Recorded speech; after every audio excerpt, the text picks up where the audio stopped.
कथांच्या अद्भुत दुनियेत आपलं स्वागत आहे. मी अमित कुमार शेलार घेऊन आलो आहे कथा, कादंबरी आणि अभिवाचनाचा अनोखा संगम. रसिक मित्र हो, नमस्कार. मी अमित कुमार शेलार. अमित कुमार शेलार यूट्यूब चॅनलवरून आपल्या सर्वांचं मनपूर्वक सहर्ष स्वागत करीत आहे. आपण ऐकत आहात माननीय श्री जगन्नाथ शिंदे यांची कादंबरी घुंगरू भाग 11वा. गणपत पाठोपाठ हिरा, तारा, सखू, रोशन, जया ह्या सगळ्या गेल्याचं कळलं तसा पंढरीनाथ उडाला. त्यो थाय थाय थाय थाय नाचतच शेवंताबाईकडे गेला. शेवंताबाई पानाला चुना लावत होती. पंढरीनाथ आला तसा बोंबाबोंब करीतच, हातपाय आपटत आदळ आपट करीत आजाऱ्यासारखा बरळत आला. गेल्या गेल्या रांडा गेल्या, दगा देऊन गेल्या. अरे काय झालं पंढरी? लावा, पानाला चुना लावत बसा तुम्ही. मग मग काय तुझ्या मनगटाला लावू? शेवंताबाईचं हे वाक्य ऐकून पंढरीनाथ आणखीनच भडाकला. होय, तेवढंच बाकी आहे. सारा इस्कोट झाला, मनगटावर चुना लावून बोंबलायचंच बाकी आहे. अरे असं झालं तरी काय? गणप्या गेला, त्याच्या मागे हिरी, तारी एकदम 5 जणी गेल्या. त्यात एवढं आरडाओरड करायचं काय कारण आहे रे? हं? शेवंताबाईच्या या प्रश्नानं पंढरीनाथाला आश्चर्य वाटलं. पोरी गेल्या तरी वरडायचं नाही बे. हम्म. अरे ते कधी ना कधीतरी होणार होतं. तुला रोज नवी पोरगी पाहिजे ना? हं? अरे अब्रुदार पोरी कशाला राहणार? पंढरीनाथ तोंडात मारल्यासारखा गप झाला. मी मेली वय रे भाड्या. हं? मग का त्या पोरींच्या मागं लागला होतास? शेवंताबाई मागचा पुढचा विचार न करता डायरेक्ट त्यांनी प्रश्न केला. अरे शिपाडातनं रस नाही निघत. पंढरीनाथ बेशर्मासारखा बोलला. म्हण कांड खायला गेलास. आता कांड गेलं खा मुळ्या. त्या बी म्हण तुला चालतील. अरे तुम्ही याला त्याच लायकीचास र. शेवंता, हे बघ, वरडू न ग. मेल्या, त्या गणपतला तू सोडला नाहीस. अरे माणूस आहेस का जनावर? पंढरीनाथाचं थोबाड बंद झालं. तसं शेवंताबाईंचं तोंड ढिलं झालं. अरे तुझ्या पायी बकुळा गेली, श्याम गेला. अरे एक एक करत माणसं गेली. बकुळानं तमाशा उभा केला म्हण ती गेली होती. कुणी सांगितलं तुला? साताऱ्यात पोस्टर लागलेत. काय म्हणतोस? वय, पोस्टर लागली ती. फडाचं नाव काय ठेवलंय? आनंदाच्या भरात तिने विचारलं. बकुळा श्याम शिरोडकर तमाशा मंडळ. हा, पुरीनं नाव राखलं म्हणायचं आईचं. अगं पर माझं घालावलं ना. पंढरीनाथ गरगरला. पंढरी, अरे तू तुझ्या हाताने नाव घालावलंयस. मेल्या, पुरीवर वाईट नजर ठेवलीस, त्याचं पांग फिडतोयस. दुसरं काय? मी एकटाच फिडतोया. आणि तुझं ग काय? हं? तुझं काय? तमाशातली माणसं गेली. आता आता कानात लावून बस. शांताबाईचं तोंड बंद झालं. पंढरीनाथाचं खोटं नव्हतं. माणसं पांगली, खेळ रंगना. वक पडू लागला, नाचकाम वटना. एवढा मोठा बारदाना उसासा देऊ लागला. खर्चाचा जमा खर्च मिळेना, ताळमेळ बसना. शेवंतबाई गप झाली तसा पंढरीनाथ तिच्या जवळ बसला. हे बघ, बकुळामुळे हे सारं घडलं. तिनं टिचून टिचून तुझ्या नाकावर फड उभा केला. तुझा अगदी तळातनं नाक कापलं बघ. पर मी म्हणते, एवढा पैका तिनं आणला कुठनं? कुणी गाठला असेल बावा, नाहीतर बोवा. पंढरी. शेवंताबाईला पंढरीचं बोलणं चांगलं झोंबलं. किती केलं तरी बकुळा मुलगी होती तिची. हे बघ, तोंड आहे म्हणून वाजवू नगस. तू काय बी म्हण, पण पोरीनं तुझ्यावर कडी केली. शेवंता काही बोलली नाही. पण तिनं मान्य केलं. पंढरीनाथ बेरके. त्यानं ठरवलं, ताणून तुटल. आपण ताणून उपयोग नाही. शेवंताबाईला विश्वासात घ्यायचं, काम साधायचं. शेवंता, बकुळासंग वाईट वागलो आपण. चुकलंच मग माझं. पाहिजे तर तू असं कर, चपलीनं मार. मी नाही का नाही म्हणायचो नाही. पण मी म्हणतो, माझं भांडण तिनं आईसंग दुश्मनी का साधायची? अगं जन्म दिला, लहानाचं मोठं केलं. आयुष्यातली 20 वर्ष तपस्व्यासारखी काढली. कुणासाठी? बकुळासाठीच ना. त्याचं का ती पांग फिडतीया? माणसं पळवतीया, फड उभा करतीया. फड उभं करायला ना ना नाही. फड उभा राहिल्यानं आईचं नावच वाढलं. लोक म्हणतेली, शेवंता सातारकर्णीची लेक. पण पण हिनं चोरासारखी माणसं पळवली. नावामागं शिरोडकर लावलं. अगं आईनं बापाचं नाव लावून उभं आयुष्य काढलं आणि ही शिरोडकर झाली. पंढरीनाथाच्या बोलण्याचा असर शेवंताबाईवर होत होता. अरे काय कापायची का असल्या कार्टीला? हं? आईच्या नावाची लाज वाटली म्हणून म्हणून नावापुढं शिरोडकर लावलं. शेवंताबाई पंढरीनाथाच्या आहारी गेली. "होय पंढरी, माझ्या मनाला लय लागलं बघ. अगं तुझ्या परास माझ्या काळजाला लय दुःख झालं. अगं उभं आयुष्य तू जाळलंस आणि आता सुखानं मरायचं तर ही पोरगी विरोधी, आई विरोधी, आईची दुश्मन, वैरी. वैरी. बकुळा अशी नव्हती र पंढरी. नव्हती ना, नव्हतीच. अगं हिरास करून हाती काय लागणार आहे? गाळच ना. कशाला डोसकं दुखवत बसायचं? आता तिनं वैर पेरलंय तर आपण बी हात बांधून तिच्या जवळ जायचं का? अगं बोल की जायचं? ह्याचा विचार केला पाहिजे. तुझ्या मनात असलं तर तू बी जा. अगं शेवटी तू रक्ताची आहेस. हं? तू जा. समधी गेली तरी ही शेवंताबाई जाणार नाही र. अरे येळ आली तर इश खाईन. हिरीत उडी टाकीन पर तिच्या पुढे नाक घासणार नाही. ए ए शेवंता, अगं मी बरं तुला मरून देईन. अगं सगळ्यांनी सोडलं तरी हा पंढरी तुला सोडणार नाही. उभे हयात सांभाळेन. पंढरीनाथाच्या बोलण्यानं शेवंताबाई सुखावली. पंढरीनाथानं तिचा चेहरा वाचला आणि हातपाय पसरायला सुरुवात केली. साखर पेरणी सुरू झाली. अगं उभे हयात तुझी संगत सोडणार नाही आणि त्या बकुळाची दांडगाई बी सहन करणार नाही. काय वाटतं तिला? आम्ही मेल्या आईचं दूध पिलोय?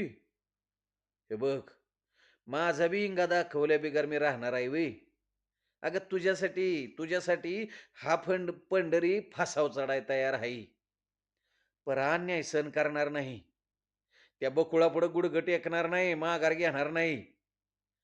शेवंतबाईनं पंढरीनाथाला जवळ घेतलं. एवढं प्रेम आहे माझ्याव? शेवंताबाई पागाळली. खोटं वाटतं? पंढरीनाथानं तिच्या केसातनं बोटं फिरवली. तसं नाही र. पण कधी कधी माझ्या मेलीच्या तोंडातनं येडं वाकडं काय बाय बाहेर पडतं. तुला बी येडं वाकडं बोलतीये. अगं तू काय बी बोललीस तरी मी काय मनाव घेतलंय का? आ? शेवंतबाई पण त्याच्या केसातनं बोटं फिरवत म्हणली. "होय र, माझा गुन्हाचा राज आहे तू. पर शेवंता, आपण हातपाय हलवलं नाही तर बकुळाचा नांगा ताट होईल. तो येळीत चिराडला पाहिजे." "होय? काय करायचं म्हणतोस?" त्या ढोलकीवाल्या श्यामच्या जीवावरती नाचतीया. त्या श्यामलाच हिंगा दाखवायचा. त्याचा त्याचा माज जिरवायचा. म्हणजे नेमकं काय करायचं? काय करायचं ते माझं मी बघीन. तू नुसतं गुमान पडून राहा. घराघरा भोंग लावून रिक्षा फिरली. बराबरा पोस्टर लावून झाली.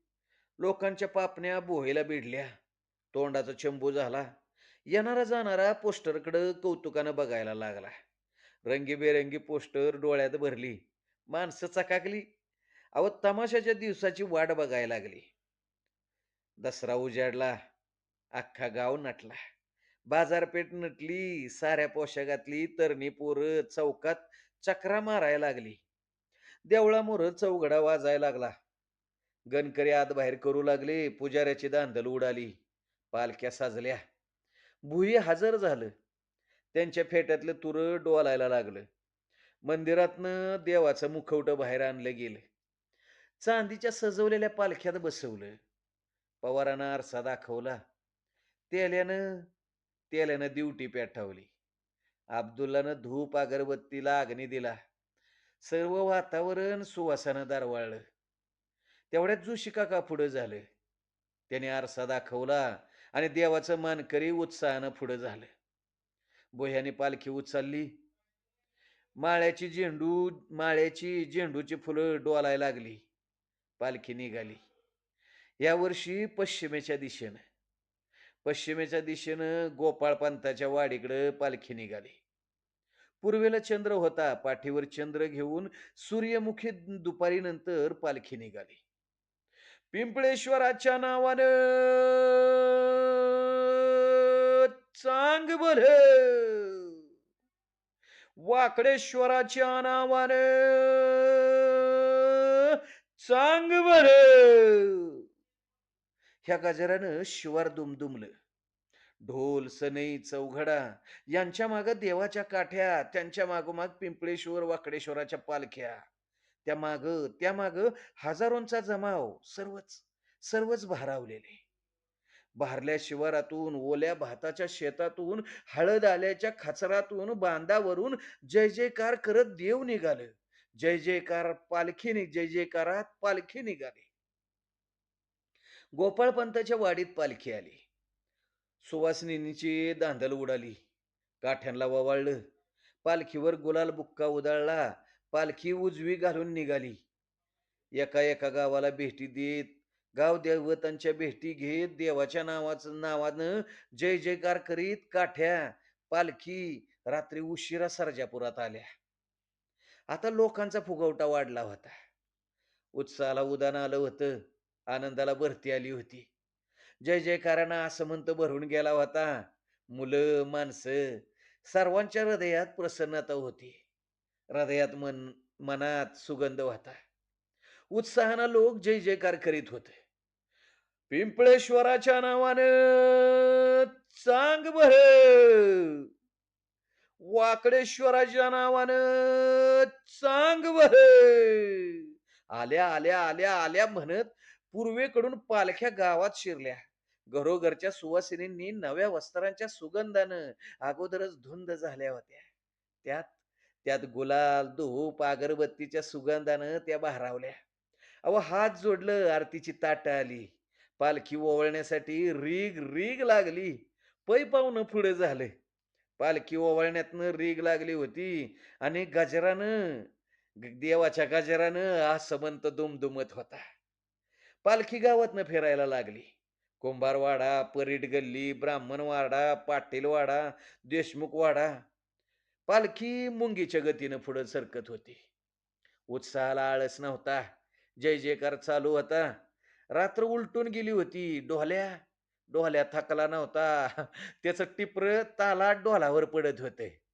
नाचणाऱ्या पोरांचं फेट हवेत उडत होतं. अहो सनई चौघड्याच्या स्वरानं ताल भरला होता. पोराठोरांना पोराठोरांचं पाय सुद्धा तालात पडत होतं. कुणी दमत नव्हतं, कुणी थकत नव्हतं. रात्र सरली. पूर्वेला गुलाल उधळला. आकाशानं सुद्धा देवावर अगणित हातांनी गुलाल गुलाल उधळला. दिनकर आपले कर चरणी जोडून उभा राहिला. पक्ष्यांचा किलबिलाट सुरू झाला. त्यांनी पण देवाच्या नावाने किलबिलाट सुरू केला होता. देवाचा जय जयकार चालला होता. पालखी पालखी अजून पण गावाच्या माथ्यावर होती. केसकराळी देशमुखाच्या वाड्याला पालखीनं वेढा दिला. काल दुपारी सुरू झालेला उत्सव सूर्य डोक्यावर आला तरी चालू होता. उत्साह. हो. उत्साह, आनंद, प्रसन्नता यात यात अगदी उभं गाव भिजून निघालेलं होतं. आळस नव्हता, डोळ्यावर झोप नव्हती. प्रत्येक जण ताजातवाना होता. दसऱ्याच्या उत्साहात पाठोपाठ लोकांचं लक्ष तमाशाकडे लागलं. आजवर दसऱ्याला तमाशा झाला नव्हता. तसा रीतिरिवाजच नव्हता. पण देवावर श्रद्धा, भक्तीपोटी पहिला मुहूर्ताचा खेळ लावल्यानं कुणाची तक्रार नव्हती. देव सर्वाचा, सर्व जाती धर्माचा, उभ्या महाराष्ट्राचा. भक्तीपोटी देवाच्या चरणी सेवा केली. त्यात काय वाईट? त्यात तमाशा आता नवं रूप घेऊन आला होता. नव्या पद्धतीनं महाराष्ट्रातील कलांचाच गौरव होणार होता. देवापुढे कला सादर होणार होती. स्टेज बांधून तयार झालं. नवी कानात उभी राहिली. लाइटिंगनं डोळं दिपावलं. अंधार पडायला लागला. माणसं माळावर जमायला लागली. बघता बघता गर्दी वाढली. तिकिटाला रांग लागली. जयसिंगरावांनी पोलिसांना वर्दी दिली. अहो तवा कुठं गर्दी काबूत आली. शिस्त आली. माणसं ओळीनं तिकीट घ्यायला लागली. पोरी नटल्या होत्या. वाद्य लावून झाली होती. जनतेनं आपापली जागा घेतली होती. आता आता पूजन, मग गण. पण पूजनाला बकुळा पुढं होत नव्हती. हो. ए बकुळा, अगं वाजले किती? पूजा करून घे. अरे पर जयसिंगराव कुठं आहे ती? आता त्यांचं काय काम? ते गेटवर आहेत. आज जेवढी बी तेवढीच बाहेर माणसं आहे ती. पब्लिक जाम जमलंय. जयसिंगराव स्वतः उभा आहे ती. अरे त्यांना आत बोलव. अगं पण नाही. जयसिंगरावांना वंदन केल्या बिगार देवाची पूजा नाही. अगं, तुला याडबीड तर लागलं नाही? याडच लागलंय मला. जा पहिलं त्यांना आणा. श्याम धावत गेला. जयसिंगराव आले. ती बी अगदी चिडूनच. ए, अगं काय याडबीड लागलंय का? अगं पडदा उघडायचा, गण सुरू करायचा. हं? त्यो खेळ खोळ त्यो खेळ मांडून बसलाय. अरे काय अक्कल आहे का नाही? देवपूजा झाली की गणच. बकुळा पुढं होऊन म्हणली. मग करा की पूजा. पहिली पूजा माझ्या देवाची. बकुळानं जयसिंगरावांच्या पायावर डोकं ठेवलं. जयसिंगराव भारावून गेलं. त्याने तिला उठवली. आबा, बकुळाच्या तोंडातनं शब्द बाहेर पडले. कोण? कोण आबा? आजपासून तुम्ही माझा आबा. जयसिंगरावाने तिला छातीशी धरलं. बाहेर शिट्ट्या वाजत होत्या. आरडाओरडा चालू होता. मायंदाळ पब्लिक जमलं होतं. बसाय जागा नव्हती. किड्यासारखी माणसं, मुंग्यासारखी माणसं. पुरे पुरेसा गण सुरू करा. जयसिंगरावाने स्वतःला सावरलं. बकुळा भानावर आली. पडदा बाजूला झाला. माईकवर श्याम बकुळा आली. त्याने वाकून नमस्कार केला आणि गण सुरू झाला. गवळणीचा बाजार भरला. या बाजारानं पब्लिक पब्लिक गार झालं. बतावणीच्या विनोदानं खळखळाट माजला. ताज्या घटना, खसखशीत विनोदानं टाळी घेतली. मग मग संगीत बारी सुरू झाली. लावणी, अहो लावणी रंगली. एका परास एक लावणी रंगत गेली. पब्लिक पब्लिक पहिल्यांदाच पब्लिकनं असा तमाशा पाहिला होता. नव्या लावण्या, नवा झोक, नवा ठेका, अहो नवा रंगढंग.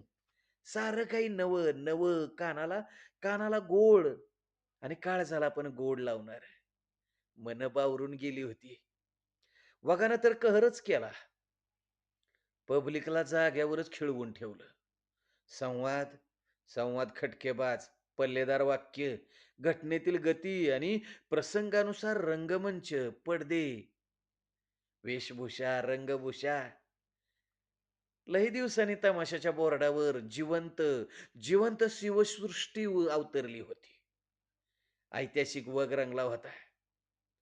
पहाटे 3ला तमाशा मोडला. पब्लिक पांगलं आणि जयसिंगराव धावत धावत स्टेजवर आले. त्यांचं हातपाय थरथरत होतं. पोरीला दृष्ट लागेल याचं भ्या त्यांना वाटत होतं. त्यांनी बकुळाला छातीशी धरलं.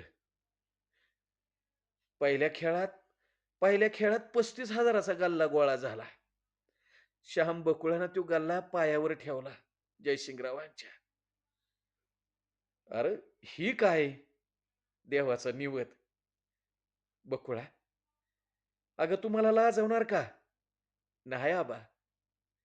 देवाचा निवद देवालाच दिला पाहिजे. अगं दावलास ना, हातात ठेव. त्याने खिशातनं हार काढला. बकुळा, ह्यो तुझ्यासाठी. आबा, हे बघ, नाही म्हणू नका. अगं हा हार शेवंतासाठी आणला होता. पण नाही योग आला. जयसिंगराव भावनाविवश झाले. बकुळानं संधीचा फायदा घेतला. शेवंता? कोण ही शेवंता? होती होती अशीच एक. जयसिंगरावांनी स्वतःला सावरलं. बरं, जाऊ दे ते. हां, जाऊ दे. ठेव. आबा, शेवंता कोण हे मला नाही सांगणार? पोरी पोरी जखमावरची खपली काढायची तुझी इच्छा, माझी इच्छा नाही. बकुळानं पण पुढे विचारलं नाही. जयसिंगरावांनी दिलेला हार घेतला. अगं गेली 20 वर्ष तिजोरीत पडला होता. तुला बघितल्यापासून मनात होतं, ह्या हाराची खरी मालकीण सापडली. तुझा तमाशा बघितला, निर्णय घेतला. तुला तुला भेट द्यायचा.